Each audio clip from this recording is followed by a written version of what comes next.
welcome back.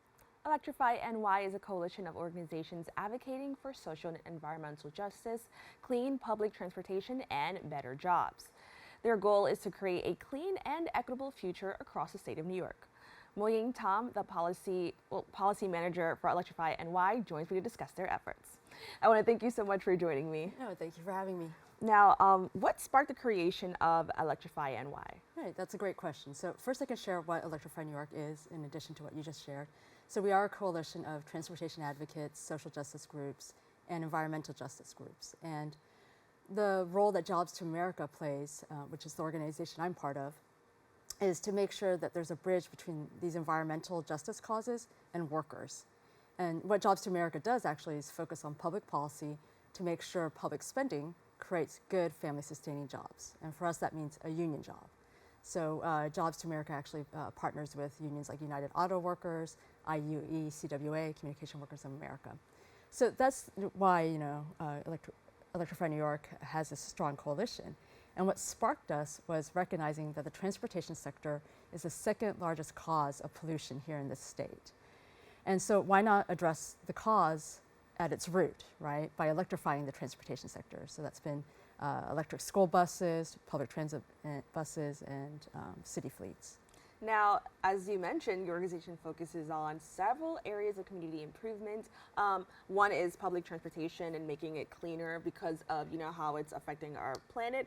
But there's also environmental justice and so many other areas of improvement. How does your coalition approach some of these areas of focus, because there are so many? Yeah, so that's a great question. And the way we do it is through policy implementation. And so we work to make sure there's legislation and regulation put in place to address these concerns. And but most importantly, our coalition members represent or work with community groups like Uprose, El Puente, The Point, which is here in the Bronx, and then with unions, which is the role that Jobs to America has been playing. Now, one of Electrify New York's latest effort is the Green Transit and Green Jobs Bill, aimed toward economic uncertainty and the climate crisis. Now, I want a little bit more clarification because there's two parts of it. Is it one bill or is it two bills? And can you just give us an overview of that? Right, so that's a good question, and it is one bill. Okay. So the idea is the Green Transit part of the bill would have transit agencies start transitioning to zero-emission buses in 2029. And that just means as their buses end their useful life cycle, which is usually 12 years, they just start buying zero-emission buses. And then they are fully electric by 2040. So that's Green Transit. And the Green Jobs part of the bill, which is the part I'm excited about, has Jobs to America's signature policy known as the U.S. Jobs Plan. And the idea behind that is when transit agencies start purchasing these buses, manufacturers score higher for good wages, benefits, training, and it allows companies that are usually unionized, those are the companies that usually have good wages, benefits, and training, right, are able to stay competitive. So we're going to actually delve a little bit further into both parts of this. You kind of gave us a little bit of an overview of the Green Transit, which highlights that transportation contributes to 28% of emissions in New York. Right. How can this bill effectively and efficiently lower this number? Right. So that's something we found out was that within that statistic, that trucks and buses contribute to 14.9% of the particulate matter. That's the small, very health-harming small particles in air pollution that has led to asthma, bronchitis, and heart disease. So we recognize, well, you can't solve one problem by having fewer people using their cars by riding more buses, and then those more buses are also polluting, right? So it's just common sense then to also have those buses be zero emission, and so it's an all-around win.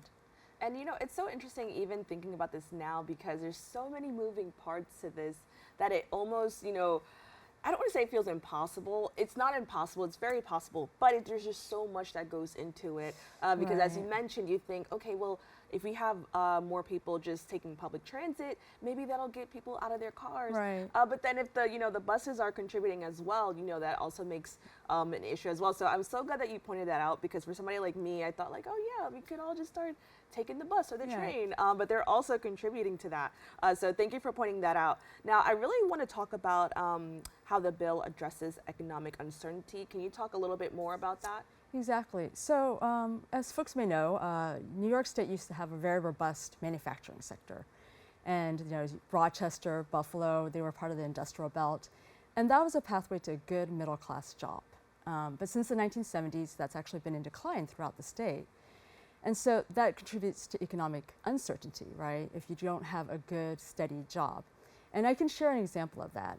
So there's a worker, Dion Knight.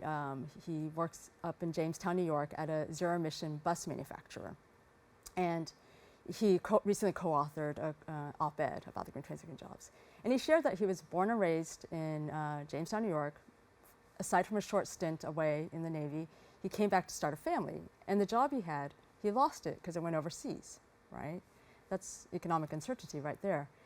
And so what we're working to do with this bill is to make sure when a zero-emission bus manufacturer like New Flyer goes to Jamestown, New York, where he ended up getting a job there, he's been there for 6 years, and they recently unionized with IUECWA, so good family sustaining union job, right? We want to make sure that job is still there 10 years from now, 30 years from now, right? And he has 3 sons, and wouldn't it be fantastic if when they're old enough, they can also continue to work there. So that's the goal behind the Green Transit Green Jobs, is to create certainty that these jobs will be around, longer than just a year or two. Now, upon my research, I found something called the Workforce Development Report. Can you explain what that is and how does it protect workers in this field? Yeah, so I've been talking about manufacturing jobs, but another part of this transition is a fear of job loss. So zero-emission buses actually don't require as much maintenance and repair work. And so within the transit agencies, there are good union jobs there too. These are represented by TWU, ATU. And so their worry is that they'll lose jobs when they transition to zero-emission buses. And so the Workforce Development Report will make sure the transit agencies are planning ahead. So they can work with the workers to find out whether there's going to be jobs created, lost, and then the retraining, that's critical, and skills that they need in order to work on zero-emission buses. So they're part of a fair transition to this new technology.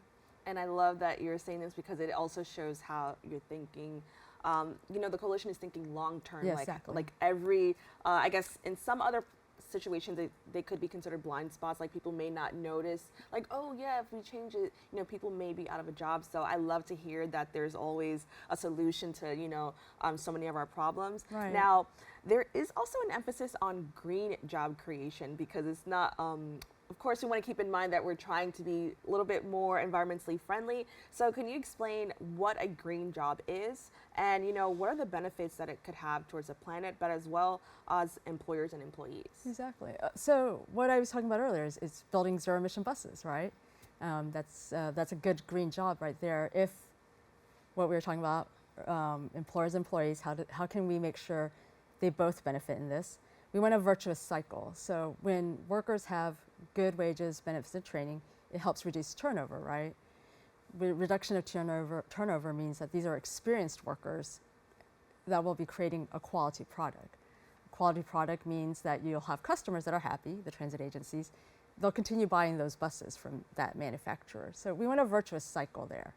So while we're creating a green job, we want to make sure those are good jobs.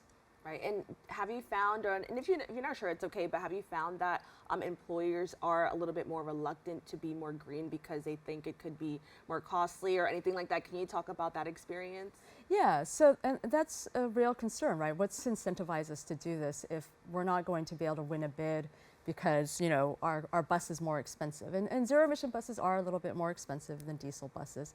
But we have to explain that in the long run, like you said, planning ahead, zero-emission buses actually I said earlier, they don't require as much maintenance and repair, but they also are more cost-effective. You don't spend as much on fuels. It's just charging it up. So that's one idea of how, to make sure it's a sustainable job. Now, Electrify New York plans to launch the Warehouse Watchlist, a mission focused on clean deliveries. Can you tell me a little bit more about that effort? Okay, yeah, so that's actually another piece of legislation Electrify New York is working on. It's called the Clean Deliveries Act.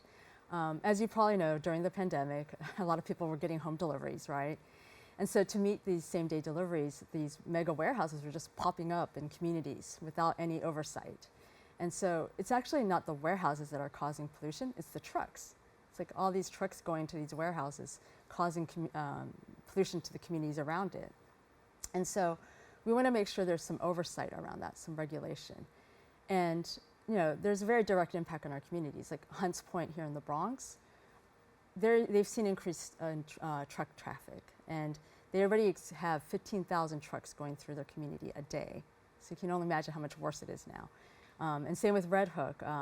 There's 4 mega warehouses that just popped up around Red Hook, and they're actually near a NYCHA development called Red Hook Houses.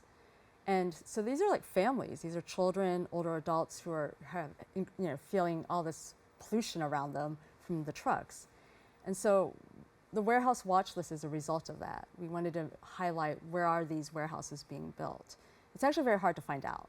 It's not a government record, Now, I think it's so important that we're having this discussion because majority of the work requires larger corporations to take responsibility, whereas as we know from many of the climate conversations, it's always like, for a long time it was like focusing on the individual and what they can do. Why was it important to kind of, point that out when addressing the climate crisis? Yeah, so we recognize like a lot of these companies have good intentions, right? I mean, they're willing to invest in zero emission buses, right? And taking that risk. Or they're building mega warehouses near you because they want to make sure you get your package delivered the next day or today. But we want to make sure there's guardrails in place. And that's what the Green Transit Green Job does. That's what the Clean Delivery Act does. With the Green Transit Green Jobs, we want to make sure these are good jobs. Like they're not just going to be, making sure they're buying only buses from wherever they can. We want to make sure they're targeted. And also with the Clean Deliveries Act, we want to make sure that they're not increasing pollution in these communities, even as they're making it more convenient to get your package delivered. Now, how can viewers ensure city leaders take action? Right, that's a great question. So we've actually been working on the Green Transit Green Jobs bill for 3 years now. So the question is, why hasn't it passed yet? So that's why we're actually glad we're here in the Bronx, because we're calling on Speaker Heastie to get that bill through the Assembly right now. We believe it makes sense, it's common sense, and it's affecting the communities right here. And so that's the Green Transit Green Jobs bill. And with the Clean Deliveries Act, we've been working about a year and a half, and we've been asking the Senate, Assembly, Governor, get it done. And so they can actually go to our Twitter at Electrify New York to find out how they can sign letters. Oh, wow, that's amazing. Well, I want to thank you so much for joining us and telling us a little bit more about the work you're doing to protect our communities and our planet. Yeah, thank you so much for having me on. To learn more about their efforts, please go to their website at www.electrifyny.org. We've come to the end of our show today. I'd like to thank all of our guests for joining us and you, the viewers, for tuning in. If you miss any part of today's show, you can catch the recable cast at 5 and 10 p.m. on Optimum Channel 67 and Verizon Fios Channel 33, or watch anytime on the web at BronxNet.org. You can catch a brand new episode of Open with Darren Jaime on Wednesday and with Rena Valentine on Friday. I'm Kibin Alleyne, wishing you and yours safety and wellness now and always. See you next time.